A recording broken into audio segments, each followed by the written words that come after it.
Good afternoon, everyone. My name is Ranjit from Pera, and welcome to this new webinar. Before we start off, we want to apologize. We originally had a speaker here, Ingrid Tappen, and unfortunately, due to a health problem, she couldn't make it today. But we have two other exceptional speakers, and we're doing this webinar because you actually voted for it last year during our last webinar to host a new one about this topic. And with me, there are actually two exceptional speakers. So first one is Alexandra Sufit. She's been leading diversity, equity, and inclusion for a big fintech that is headquartered in Switzerland. She also has a background in the public sector. And she's also been at the Social Mobility Commission. She has been part of a team that developed basically their employee program, engaging businesses also in the third sector to tackle basically the class pay gap in the UK. She's also been a UK delegate of the United Nations Commissions on the Status of Women. And so please welcome Alexandra Sufit. And second, we have Sasha Martina. She's the founder of Your Talent Agency. That's actually a Dutch bootstrapped agency that helps companies in the Netherlands grow international and diverse talent. Besides offering services in recruitment, they offer also relocation services. They do DE&I consultancy. And they also offer workshops on diversity, equity, and inclusion. Sasha is also a speaker, and she's also a big ambassador of DE&I, and she also happens to like French cheese and chocolate a lot. She's also a mother of 2 children, an entrepreneur, and she's also ready to kick ass and helping us out by sharing her knowledge on this topic. So please welcome Sasha. All right, and today, so why do we actually go beyond gender and race? So, as you know, there's already been for the past 5 years a lot of topics about gender, race, and equality. But also what we see is that currently labor relations with all the new talent and new generation that is coming to the market is developing so fast that just looking at gender and race isn't enough anymore. And we see that more and more employers are still struggling with it, and there's way more to do with than you would obviously think. And this is also why we want to share the reflection that we want to have during this webinar together with you and together with Sasha and Alexandra. So first topic that we want to focus on is intersectionality, because this is basically the pin that holds all the different elements of DE&I and going beyond together. And we want to invite Sasha to be the first one to go into this topic. Thank you, Ranjit, and thank you for the invitation and for the room to share my knowledge. And also, I'm sure I'm very curious to hear more from Alexandra about social mobility. I think the topics that we're tapping into today are all very relevant. And as we were preparing for this webinar, we found out that the umbrella of diversity and inclusion is a pretty big one. So it's important that when we start talking about these topics, that we speak the same language. And already that sometimes can be confusing, especially if it's not your daily bread and butter. What we're going to dive into today is intersectionality, which I can already tell you has nothing to do with sex, but it has to do with a lot of other topics. So we were interested to also test the waters a little bit of our target audience here today. Curious if people have an idea on how many intersections within the diversity spectrum are there. I think we're going to host a poll. Yeah, so everybody can vote. How many intersections are there actually?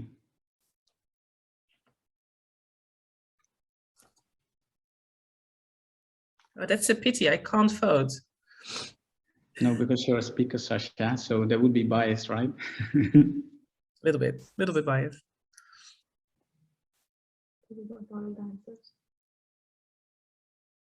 All right. Can you see the results? I think we got all the answers in. No, we cannot see the results yet on the screen. Yeah. So we got the correct answer is 12. You can share. We got many votes for 24. So yeah, 45% votes for 24. Okay, so most people actually vote for 24 intersections, but it's actually not correct. So Sasha will share the correct answer now. Yes. Well, I am curious. Maybe there are new ones that we don't know about yet or don't talk about yet. But the correct answer is 12. And we're going to dive in a little bit deeper during the next slides on which intersections are there, and also what should you know about them. So first of all, we're talking about the difference or going beyond gender and race within diversity. So what is interesting is that if you look a little bit closer to metrics, you see that most initiatives being started by companies are with these two topics. So either it's how do we get more gender diversity? How do we get more women on board? How do we get more women in leadership teams? And the second thing is race. So how do we get more people of color, people from bicultural backgrounds in our company culture? And together, this is more than 70% of all D&I initiatives that are being initiated. So there's a lot of room for all the other intersections. Not only is it important to know and to tap into them, it's also important to open up the conversation internally when companies are talking about diversity, equity, and inclusion. So let's dive a little bit deeper into this. I think everybody knows, I hope everybody knows what we're talking about when we're addressing race.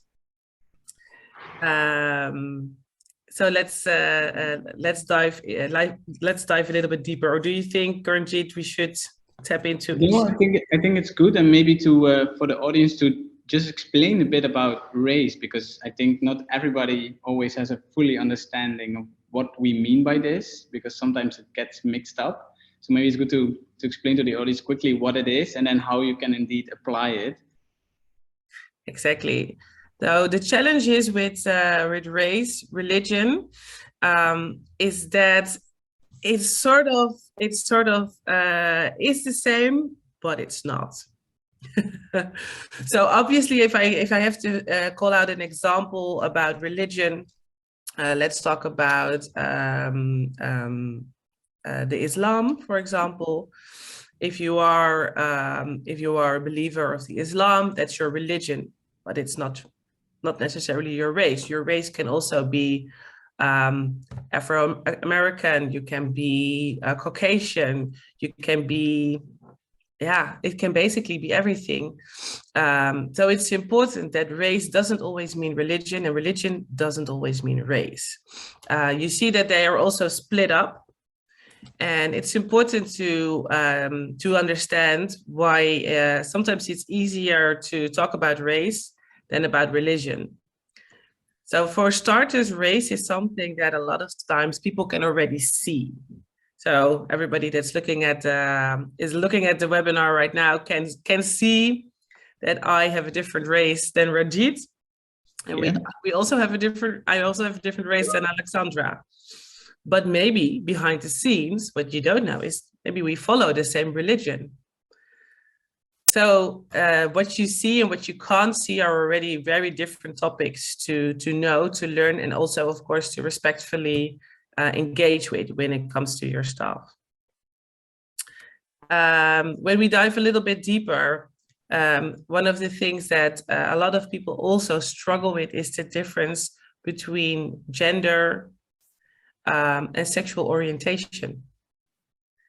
So Ranjit, can you maybe help me out? Do you know the difference between gender, sex, and sexual orientation?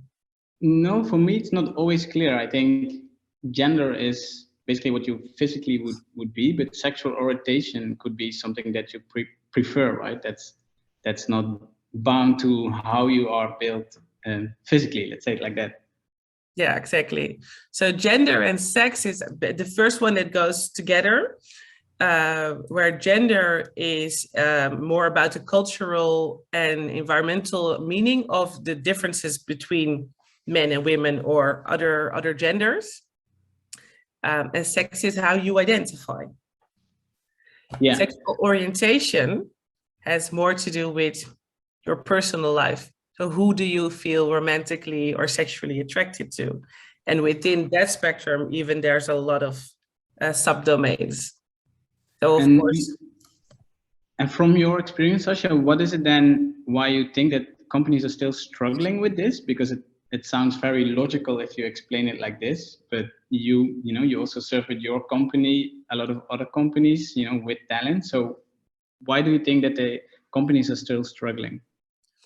I don't know how it is in the UK, so I would be curious to learn more from Alexandra about that. But in the Netherlands, when you talk about sexuality, it already feels a little bit like, that is personal, not business related. So company leaders, founders don't want to dig into people's personal lives too much. And they feel by opening the conversation about sexuality, that is something for behind closed doors. What is interesting, though, is although it used to be a lot like that, we do see that we see a difference when we're moving into the newer generations that are coming on the labor market now. Generation Z is already considered as one of the most sexually open generations and also very vocal about their sexuality. So also something to keep in mind for the people that are hiring those Generation Z people. These are going to be our next generation workforce, our new managers and our new CEOs. So it's important to know that maybe for you, it feels a little bit like a taboo. It could be that for your newer generation, that's a very normal, open conversation to have. Maybe not during your first job interview, but definitely throughout the course of somebody's career. Yeah, and are there any other positive impacts for the business that you then see? Yes, of course. A lot of positive impacts is if a company is willing to focus more on intersectional diversity, especially during the recruitment process, but also what kind of people are you attracting throughout the workforce? So of course, with your recruitment plan, this is going to be a big chunk of focus. And it's going to be challenging to focus on all of them. So it's also okay if a company has a couple of goals and says, okay, we know that we're focusing on gender, we know that we're focusing on race. One of the new focus points can be we want to focus more on people with a disability and want to have more representation.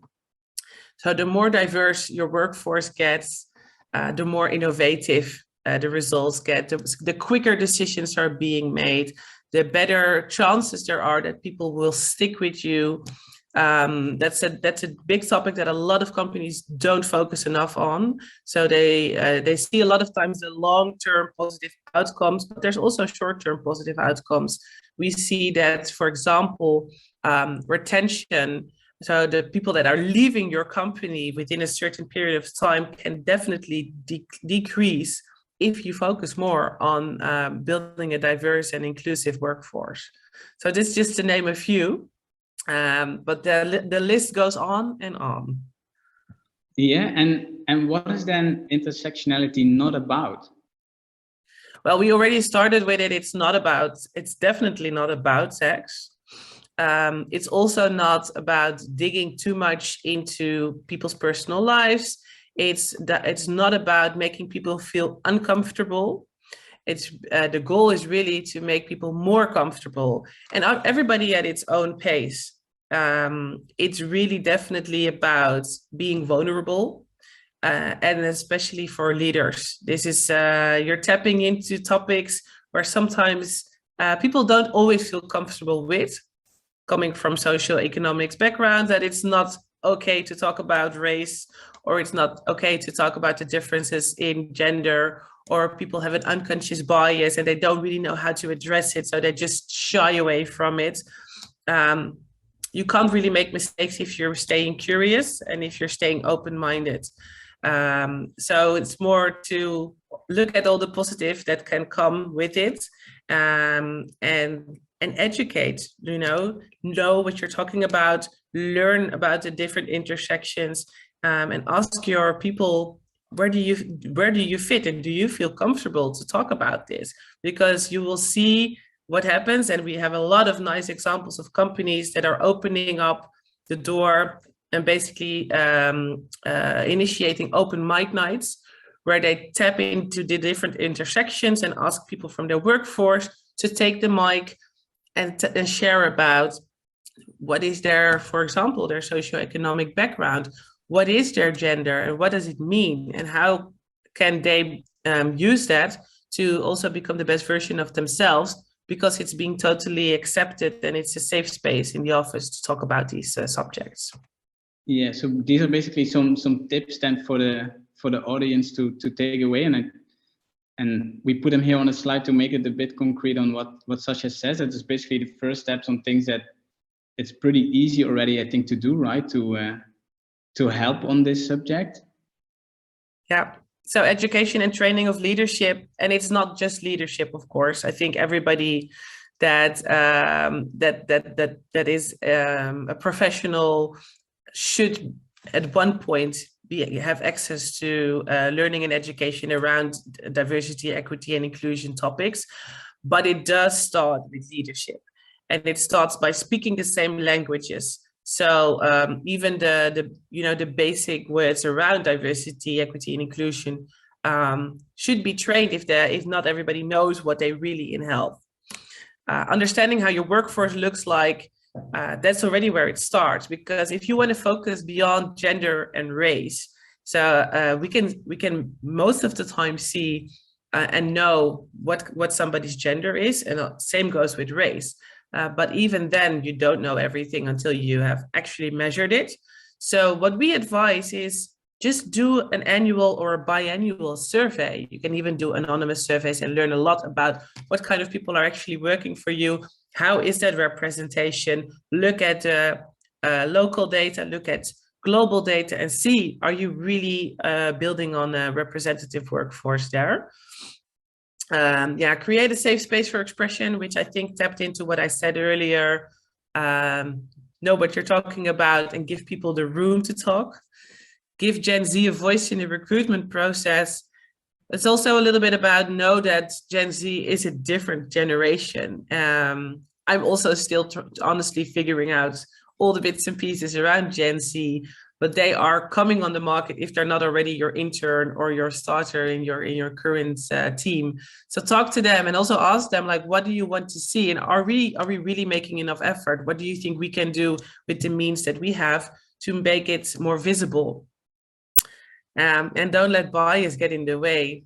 It feels like an open door, but because everybody, of course, has a bias, has an unconscious bias, but unconscious bias training is already a good starting point that can tap into education and training to learn where is your bias and how can you basically tackle that.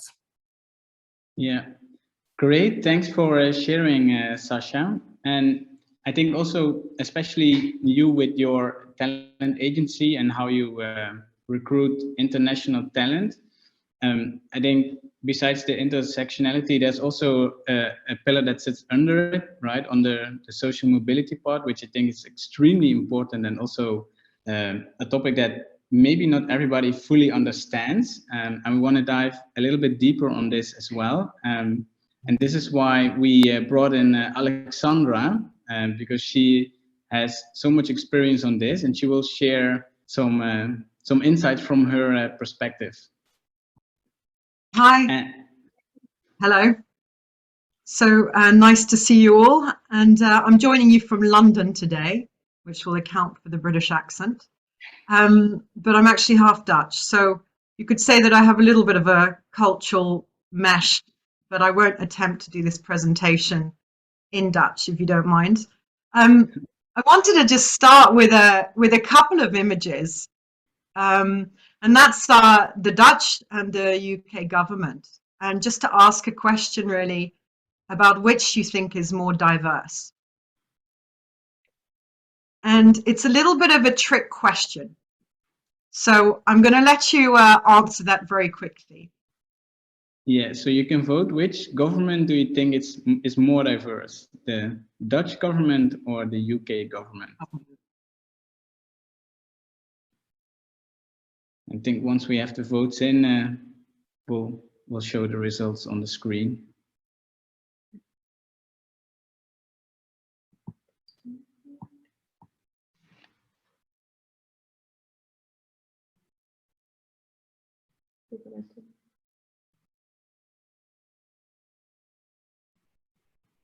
And feel free also to leave in the comments why you think, a specific government would be more diverse. I think it's always interesting for others to learn from this as well. So feel free to leave your notes in the comments.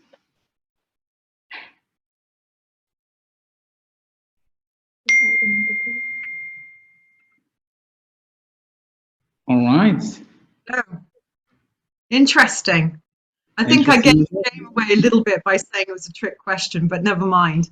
It actually needed another question attached to it, and that was on what metric and on how are you measuring this? Because actually, if you look at the British government, that picture is from 2019, when our Prime Minister at the time, British Boris Johnson, selected the most ethnically diverse cabinet that we'd ever seen. So Black, Asian and minority ethnic ministers represented about 18% of the cabinet at the time. Until then, there'd only ever been 5 full cabinet members from such backgrounds. So it was a real landmark moment. And also 24% of the same cabinet were women. And that's only slightly lower than the 2 previous cabinets that had the highest. Okay. So very ethnically diverse, and comparatively speaking, a lot of women sitting on the cabinet. But here's the thing, 64% of them had attended fee-paying schools, and almost half had attended elite universities like Oxbridge or Cambridge. So they had one very, very notable thing in common, and that's socioeconomic status.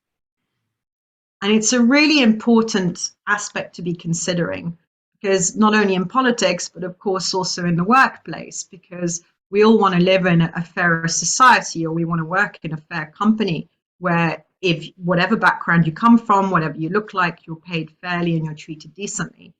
But socioeconomic status means that not everybody is getting access to the same opportunity.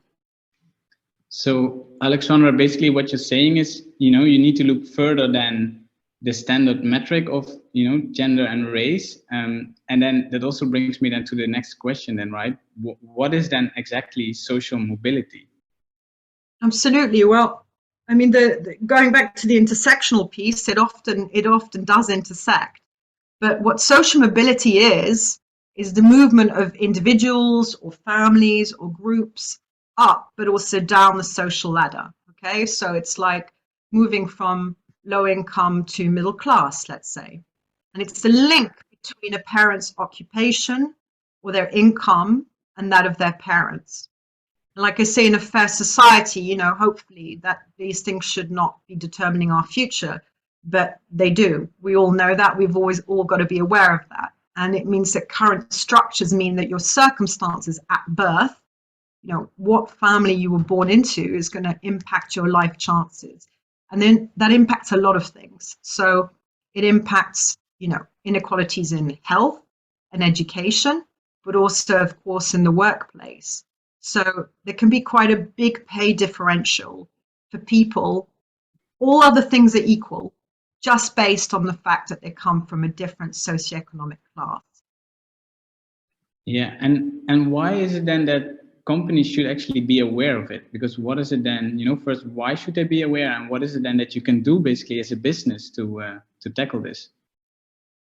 Well, we've got to look at, I mean, I'm always a great believer in data, right? So coming from that kind of background, I've been crunching data for a long time.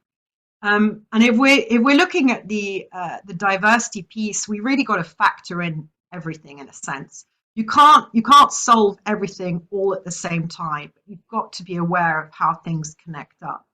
So, you know, at the moment in the UK, and I'm really talking about UK when I'm discussing this topic, but it's just as applicable in Holland, about 60% of people in professional jobs are coming from a professional background, right? So they come from that class, and only 34% are coming from a working class background. So that's a real disconnect. It's telling us that there's not the right level of diversity within companies currently that reflects society at large. And the big problem for me as well is the pay gap. So we talk a lot about gender pay gaps, and we're starting to talk about the race pay gap more and more, but there's also, unfortunately, an added piece, which is the class pay gap. And we've seen... This is really interesting, Alexandra, because Sasha, right, she serves businesses, right? So she places talent, and Sasha, also for you, is that something also that you've seen and that you recognize this pay gap, and especially with people from different socioeconomic backgrounds? Yes, it's a good question. So in the Netherlands, a lot of companies still withhold a certain level of education in order to basically align if somebody is equipped to do a certain job. We do see that there's a trend happening that more and more companies are opening up their salary thresholds to get more of that equal pay. But yes, there is, and if you look at the data, the people of color, people with biracial backgrounds are still getting paid less than people with a Caucasian background. And I would love to learn actual relevant recent data, but that is a gap that still needs, I think, quite some years to become equal. I see Alexandra nodding. I think we're quite a long way off. I mean, talking about intersectionality again, social mobility within that context. I mean, there was some research done a few years back now. I think it was 2019, that showed that if you are if you're a Black woman from a working class background holding a top job, right? So that if you manage to get yourself into a position of power within industry, you're still on average earning £20,000 less a year. I mean, that's a gigantic gap. So you know, when we look at diversity, equity, and inclusion, that intersection piece is really, really important, and socioeconomic background plays a huge part in it. You asked me, Ranji, what could employers do, right? So what can you actually do as an action? What can you do to sort of improve this and open up opportunities? Well, the first thing I think is just to become aware of it and make sure that it's wrapped into your DEI strategy. That's always a good place to start, because, you know, like Sasha was saying, education is the most important piece here. It's just becoming aware of things. But in terms of initiatives, I mean, one of the things that a company could do would be to partner with schools and colleges. Because if we keep insisting always on recruiting from the same universities, the same top universities, like Oxbridge or Cambridge or Leiden in Holland, it means we're excluding a lot of people who might have phenomenal talent and skills and could really benefit your business. So what I would say that's really important to companies is don't just dismiss someone because they haven't been to the right school. In fact, I go a little bit further and I'd say don't dismiss someone just because they haven't been to university, because, you know, you have to really ask yourself, Is it absolutely critical for an HR job or a sales job that that person has graduated from university? What if they've got 10, 15 years of amazing experience? That experience could be incredibly valuable in itself from a recruitment perspective, and maybe they just don't need a degree. So it's important to also sort of think a little bit more broadly about what you're asking for in your job adverts, and use really empowering language. You know, encourage people to apply. There's a lot of research that shows that just by encouraging people to apply for a job, even if they don't meet all the criteria, has a real positive effect on women applying for jobs. And there's another thing I would say to companies that's really important is pay your intern. At the moment in the UK, about 70% of internships are unpaid. Now, if you come from, you don't come from a privileged background, and you might not be able to afford literally to get that work experience because there's nothing for you to fall back on. The second that you graduate or the second that you need school, you've got to be earning. And if there are some fantastic opportunities out there through internships and you don't pay your interns, then you're ruling out a lot of people. So I think that's a really important way that you could sort of reach out as well to a broader range of candidates. And then, you know, it's the same as all the other characteristics in DEI. Look at removing those artificial barriers to progress and make sure they're very, very clear pathways. So it's not about just getting someone through the door, but it's also making sure that once they're in the door, they've got access to the same opportunities as everyone else. They get paid fairly, they get access to training, they get access to opportunities in terms of promotion.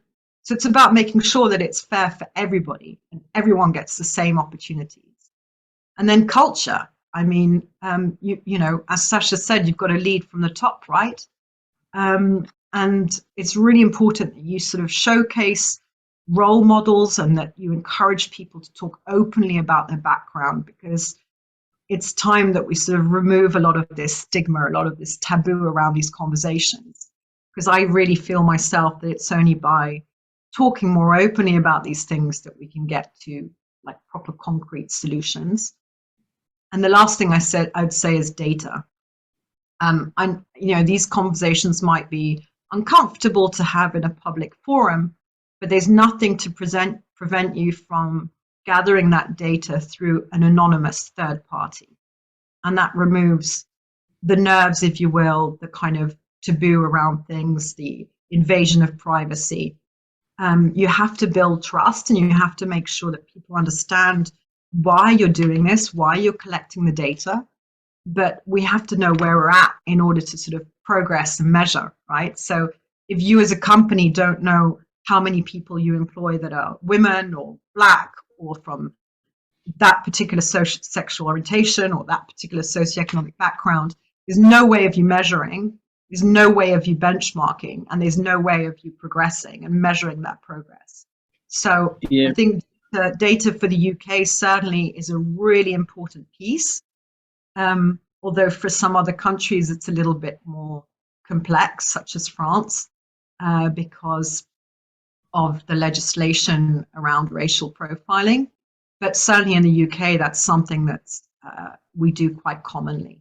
And there's a couple of questions you could be asking around socioeconomic background that would give you a really good indicator of the kind of backgrounds that people are coming from. And Alexandra, I fully agree. And I also see that somebody in the audience, Conrad, actually shared that, you know, the most driven people with the highest integrity and performance were actually, you know, the biggest career changers, basically. They were lacking higher education. So I think that also shows basically that it's very important to collect this data. And, you know, that's not always the highly educated who make the biggest impact. I mean, yeah, at the end of the day, what are we looking for, right? We want to hire the best people for the job. If you're a sensible employer, you want the best. So you've got to be looking at, you know, actual skills, talent, potential, rather than what someone looks like, where they were born, what their accent is. You know, I also would say, you know, diversity, equity, and inclusion, it's not just about the business case. Okay? It's not just about driving profits and innovation, you know, attracting investors. It's also got to boil down to fairness.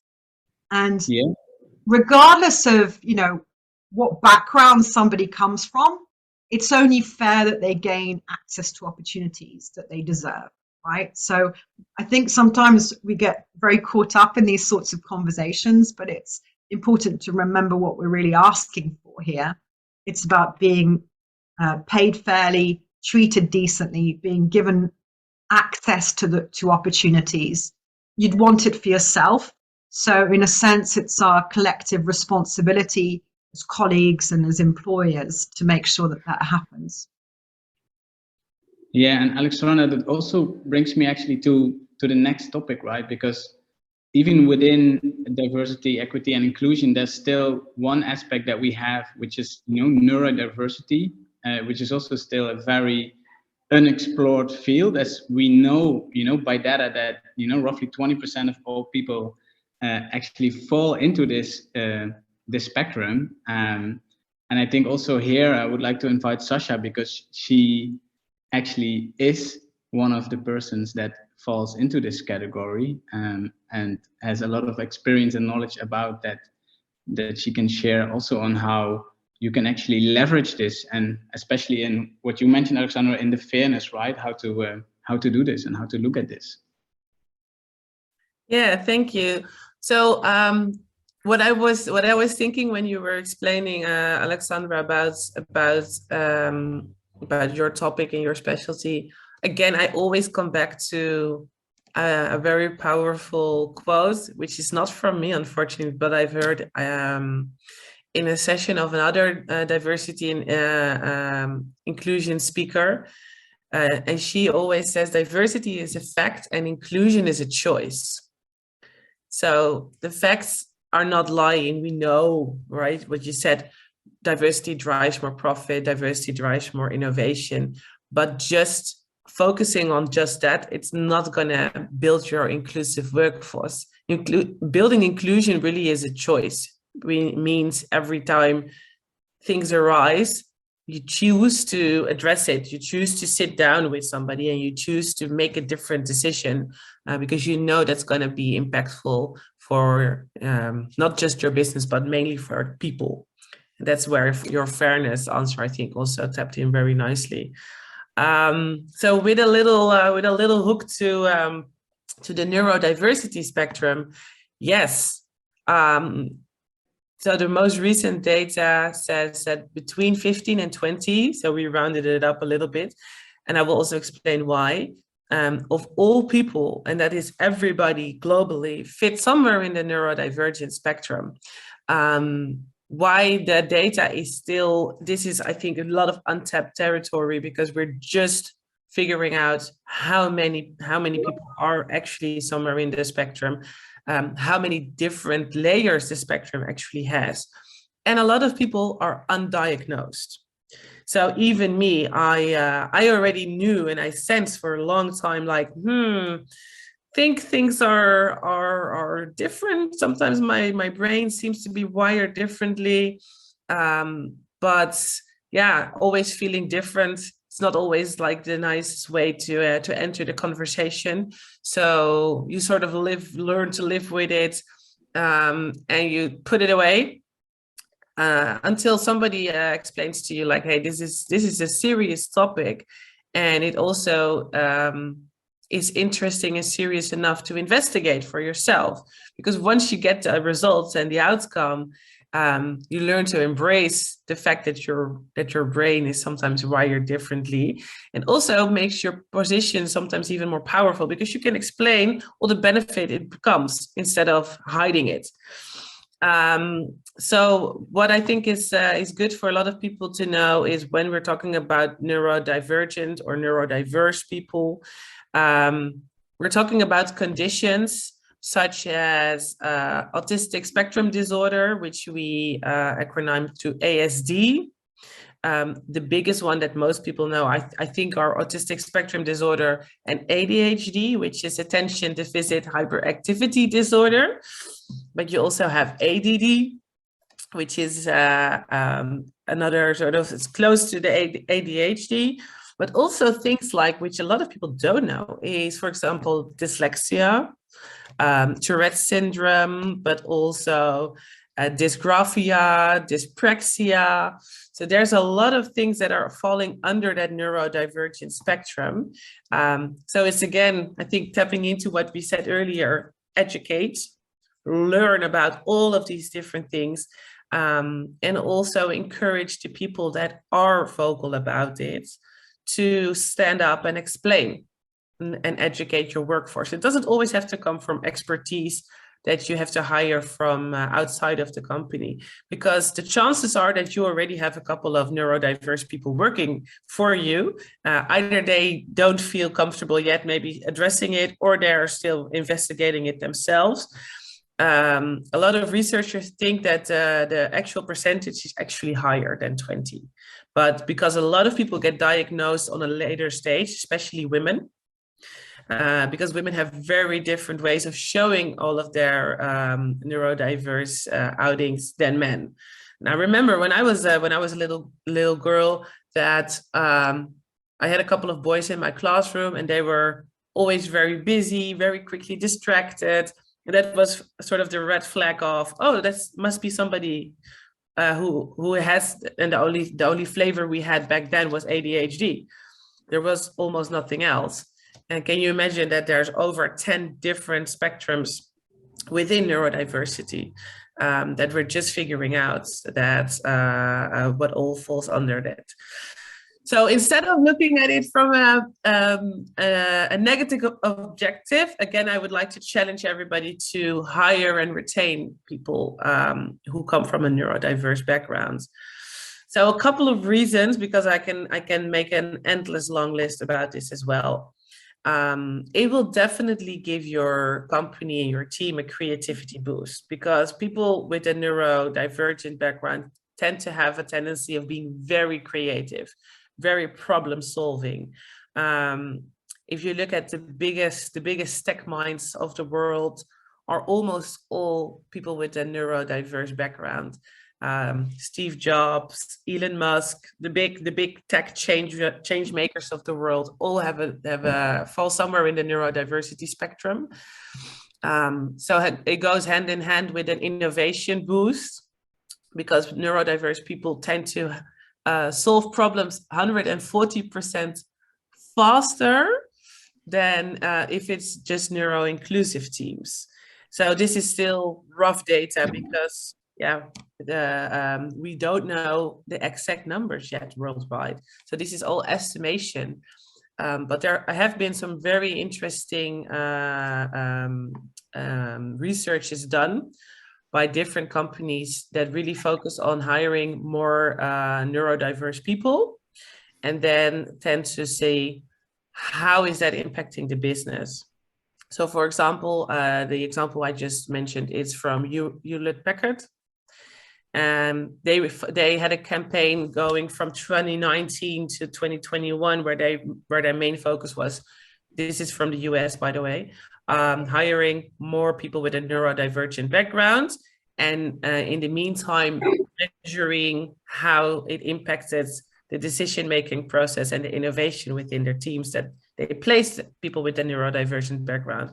And they saw already decisions were faster made, deadlines were quicker made. So already that's a big boost for I think for any organization to include more people with that background.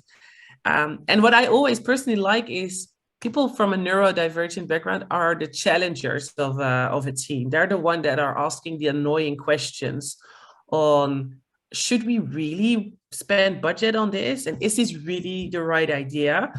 They tend to have different kind of filters. So don't always have the filters of, my manager is in the room, or I might be up for a promotion, so might as well keep my mouth shut during the coming months. they just really want to get the best out of any project they work on. And they will also ask those annoying questions and challenge the rest of the team to perform better. So some tips, I think, for the people listening, it's again about education. Learn about neurodiversity. Look at all the positive things it can do for your business. Again, create a safe space. So both in the digital remote place and a physical place, and that means sometimes offering other perks to people from a neurodivergent background, and also ask them, like, what do you need? What do you need? What can I provide for you? What can I arrange for you to make sure that you feel comfortable in your workplace? And sometimes it can be as easy as noise canceling headphones, or making sure that there's office call booths or work booths where people can also focus on the work, because they sometimes need a different kind of focus. And I would say partner with organizations, yes, that promote neurodiversity in business. There's a big one in the UK called Neurodiversity in Business. They partner with some of the biggest companies already to publish their data, to focus on what kind of initiatives are they doing, and also how can we translate that to the small and medium businesses. So it's not just corporates that have the budget and the time to focus on this. As an SMB, and even as a startup or a scale-up, you can definitely initiate things to get more neurodiverse people into your team. And it's very worth it, because that's my final piece of data. Think around this. And this is global data, that the estimation is that less than 60% of people from a neurodiverse background is currently in a full-time, or at least in an employment situation. So that means a lot of people are without a job because they can't seem to find the right company that fits their needs, and the other way around. So there's a ton of untapped potential around there, and I would love to see that. A lot of opportunity. Thanks for sharing, Sasha. Just being conscious of time, we have a few questions, and some of the questions are addressed directly, but I'll go in the order, because we have one from David. And David says, we're trying to take a very data-driven approach to measuring the success of DE&I initiatives. However, having rely on survey responses means very incomplete data set. And this is a question to both of you. Do you have any advice on how to best tackle this challenge? Oh God, yeah, the incomplete data set. That's the problem, I think, of every professional. I would just say that you could never get it perfect. I've never heard of an organization that gets 100% response rate. But one of the key things you can do is build trust, to make sure that people understand why you're collecting the data, and build a program of engagement beforehand. So a lead up, basically, telling your employees, this is why we're doing it. This is what we're going to do with the information you give us. It's fully anonymized. You have to build that trust, and you have to build that engagement before you send out any surveys. And I think just sending out a survey and asking people to share like very intimate details about themselves, what their religion is, what their background is, without any knowledge as to what you're going to do with it, is quite daunting. I probably wouldn't answer. But if you build the trust, if you build the comms, if you build the engagement beforehand, that will probably help boost those figures. That would be my little tip. Sasha, on your end, any advice on how to tackle basically incomplete data sets on? Yeah, my advice, it would almost sound the same as Alexandra's, because the fact that it's incomplete is the fact that people don't feel safe to enter the data. So yes, support them. And if the results are that, for example, 60% did not fill it in, that's a big number. So that's something that also should be taken into accounting and be addressed in I think in a safe place, where again, people can explain, leadership can explain why it's so important, what are the goals behind it, and why are these metrics important. So it's again being a bit vulnerable, making sure that everybody's supported correctly, and also a little bit accepting it's not going to be perfect, but it also doesn't have to die in beauty. All right, thanks for sharing. We have another question from Lee. This is directed to you, Alexandra. What examples do you have for UK employers for digging into socio-economic background screening to collect this data? Oh, so I mean, this is a little bit the same question, I think.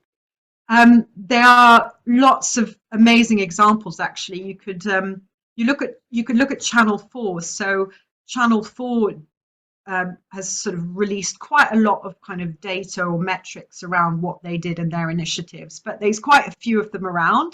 If you go to the Social Mobility Commission website, Social Mobility Works, which was the website I was working on, there's quite a few studies on there that will give you some good examples of where people started from and where they ended up. You know, good overview examples. But, you know, again, it's very difficult with data. It's not an exact science. I think there's two sets of data really we're looking at here. One is the quantitative data and one is the qualitative data. So it's not just about measuring, you know, what percentage of employees you have that are Black or who are women, who come from a certain socioeconomic class. It's also asking your employees about their experience within the company, because, you know, what you say in your brochures or what you claim to be your values as a company is not always fully aligned with the actual lived experience of employees, right? So I think when you collect any kind of data, it's really important to kind of approach it from those two aspects, the quant aspect and the qualitative aspect. And that gives you not a perfect, but a good snapshot of where your business is. And then you can start to work out where you need to focus priorities. The only last thing I would say is if there's one question to ask, it would be ask your employees, for social mobility this is, ask your employees what the occupation of their main household earner was when they were about 14. So when you were a 14-year-old kid, what was the occupation of the main household earner? And you can benchmark against national statistics for that. So it will give you a good idea of kind of socioeconomic class without necessarily asking the more sensitive questions. So for example, in the UK, that would be around free school meals. Some companies are doing that, and that's great. But you know, there's a lot of places, a lot of people still who don't feel comfortable answering those sorts of questions. So there's one, it's the one around parental occupation, age 14. That's the one that's going to give you a huge amount of information and that you can benchmark. Does that help? Thanks for sharing, Alexandra. Since we're almost run out of time, we have actually one more question to the audience, because you can basically vote for what topic you would like to see next in one of our webinars, and we'll be hosting a series of it. So, you know, what is the topic that you would like to see addressed in the next webinar from Pera?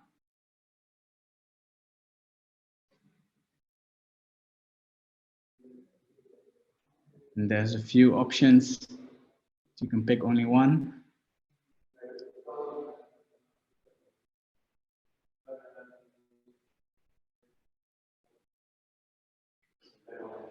So we'll give it a few more seconds for everybody to vote, and then I think we can share on the screen.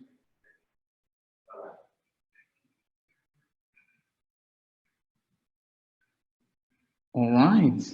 So is candidate screening human-led or tech-led? That's basically the topic that has the highest vote. So that will be an interesting one for Pera to explore and to dive into this for the next webinar. All right. Thank you so much, everyone, for attending. We'll follow up with a quick summary with all the insights and the advice from Sasha and Alexandra. And also, Sasha and Alexandra, thank you so much for being here, for sharing your knowledge and the insights with the audience today. Pleasure. See you next time. All right. Thanks, everyone. Have a good afternoon and have a happy Valentine's Day.